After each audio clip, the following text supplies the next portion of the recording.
आपका? चैप्टर कौन सा है? 5th चैप्टर है आपका। क्या नाम है इसका? इसमें पता किस चीज के बारे में की गई बाबू? आप परिचर्या का मतलब क्या होता है? सबसे पहले तो आप मुझे यही बताओ। परिचर्या का मतलब होता है नर्स। क्या होता है? तुम परिचर्या ही नहीं समझ पा रहे सब तक। क्या होता है परिचर्या का मतलब? ठीक है, अब तक तो हम परिचर्या के बारे में पढ़ रहे थे, बड़ों के बारे में, कैसे बैठ चाहिए उन्हें, किस तरीके से उनका ख्याल रखना। अब हम किस चीज के बारे में बात करेंगे? शिशु परिचर्या। अब हम हैं बच्चे। अब किसके नर्स हो आप? पहले तो आप बड़े पेशेंट के नर्स थे, अब किसके हो? एक छोटे से बच्चे के। लिख लिया शिशु परिचर्या। अब जो चीज मैं समझाऊंगी वो समझो। देखो इन्होंने क्या कहा, प्राण प्रत्यागमन आदि हो जाने के बाद सर्वप्रथम बच्चे की सुरक्षा ठंडक से होनी चाहिए।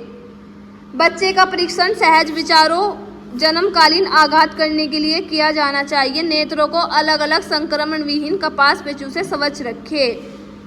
ठीक है, आप गुणकों का संक्रमण भय के कारण सामान्य रूप से सिल्वर निट्रेट का प्रयोग नहीं करना चाहिए। जिन शिशु का वजन 2.5 kg से कम होता है उन्हें विटामिन 0.5 से 1 मिलीग्राम की मात्रा में मासागत सूची वेद से लगा देना चाहिए।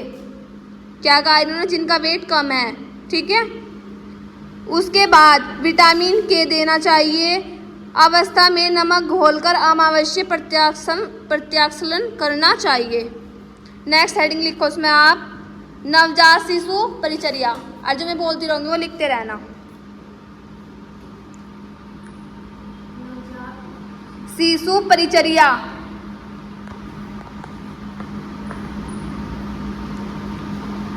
एक सामान्य शिशु को उसकी मां के साथ रखा जाए जिससे माता एवं शिशु का मानसिक तनाव बढ़ता है।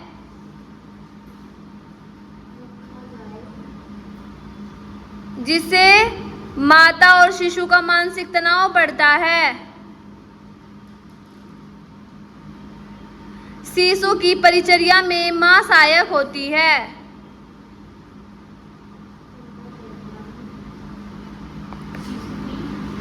परिचर्या में मां सहायक होती है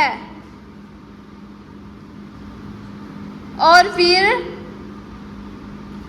स्तनपान की प्रक्रिया प्रारंभ होती है।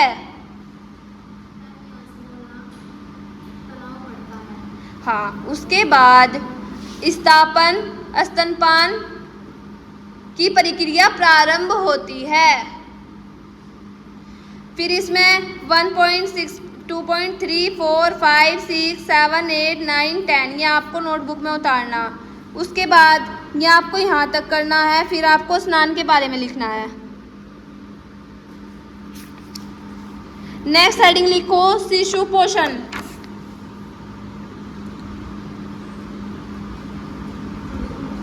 हाँ लिखो, जीवन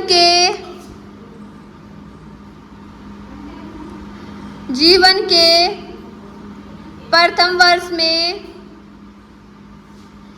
शिशु की वृद्धि तीव्र गति से होती है।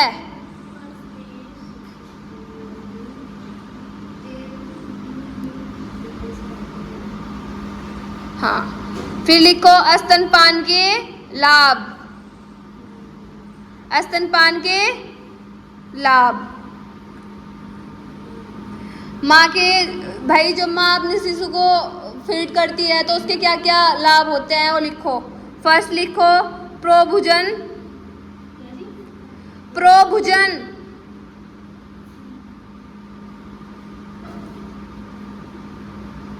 कितनी मात्रा में होता है? 1.2 ब्रैकेट में करके लिख लो।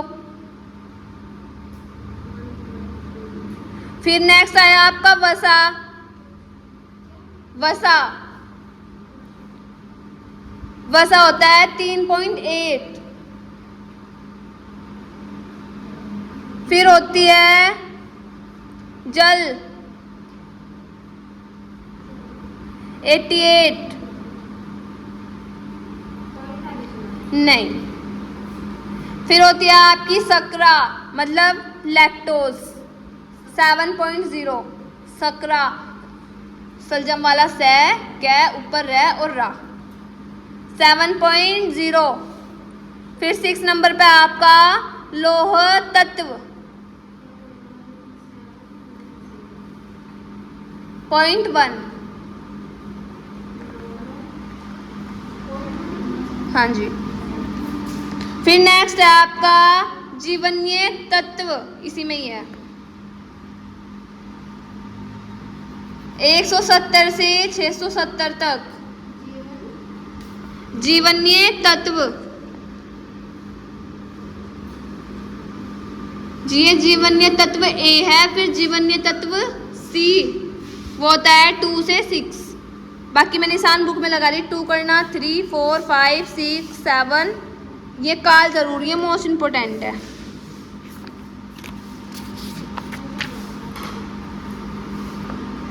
फिर हेडिंग लिखो आपका स्तनपान निषेध।